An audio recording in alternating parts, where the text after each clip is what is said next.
నిర్మల్ జిల్లా చరిత్ర సాంస్కృతిక వారసత్వాన్ని చాటి చెప్పే వేదికగా నిర్మల్ ఉత్సవాలు వైభవపేతంగా ప్రారంభమయ్యాయి. ఈ కార్యక్రమానికి ముఖ్య అతిథిగా హాజరైన మంత్రి జూపల్లి కృష్ణారావు గుస్సాడి నృత్యాలతో ఘన స్వాగతం పలికారు. అనంతరం కలెక్టర్ అభిలాష్ అభినవ్తో కలిసి మంత్రి జూపల్లి జ్యోతి ప్రజ్వలన చేసి కార్యక్రమాన్ని ప్రారంభించారు.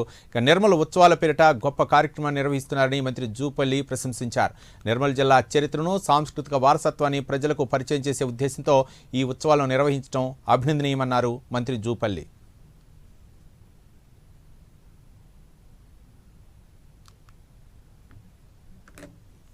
నుమాయిషులు గత సంవత్సరం నుంచి ఏర్పాటు చేసి ఒక అద్భుతమైనటువంటి ఒకటి కల్చరల్ యాక్టివిటీస్ తో పాటుగా ఏర్పాటు చేసిన స్టాఫ్ చూస్తే అంటే ఎడ్యుకేటివ్, ఇన్ఫర్మేటివ్ అన్ని అంటే విద్యార్థులు కావచ్చు, ప్రజలు కావచ్చు, అంటే అతి పురాతనమైనటువంటి కలెక్షన్ కాదు. వేరే సంవత్సరం నాటి చూస్తూ ఉంటే రాతియుగం గుర్తొస్తూ ఉంటుంది.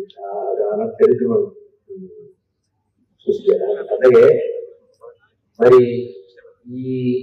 ఇది 2వ సంవత్సరం ఇటువంటి కార్యక్రమాలంటే నిర్మల్ పట్టణానికి సంబంధించి పరిసర ప్రాంతాల వారు వచ్చే పద్ధతిలో గొప్పగా ఈ యొక్క వివిధ రకాల స్టాల్స్ ఫుడ్ కోర్స్ రకరకాల ఏర్పాటు చేసేది.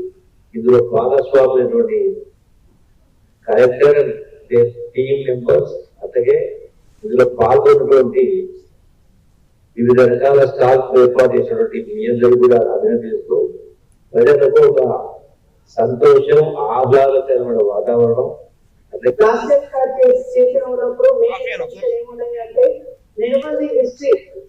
జిల్లా హిస్టరీ కొద్దిగా నేషన్స్ కూడా తెలవాలి. దీంతో పాటు సిటిజన్స్ కి కూడా ఒక కల్చరల్ యాక్టివిటీ అండ్ ఒక కమ్యూనిటీ స్పేస్ ఇవ్వాలి. వాళ్ళ 5 days వాళ్ళ టెన్షన్స్ అవన్నీ మర్చిపోయి ఇక్కడ వచ్చి కొద్దిగా కన్సిస్టెన్సీ ఎంజాయ్ చేస్తారు. అదే విధంగా కొద్దిగా హిస్టరీ కూడా నేర్చుకుంటారు. మంచిగా స్టాల్స్, ఎడ్యుకేషన్ స్టాల్స్ కూడా పెట్టడం జరిగింది. సో లాస్ట్ ఇయర్ చాలా మంచిగా రెస్పాన్స్ వచ్చింది. అందువల్ల ఇది 2nd ఎడిషన్ మన ఈసారి ఈ రోజు నుంచి స్టార్ట్ చేస్తున్నాను. ఈ వేదిక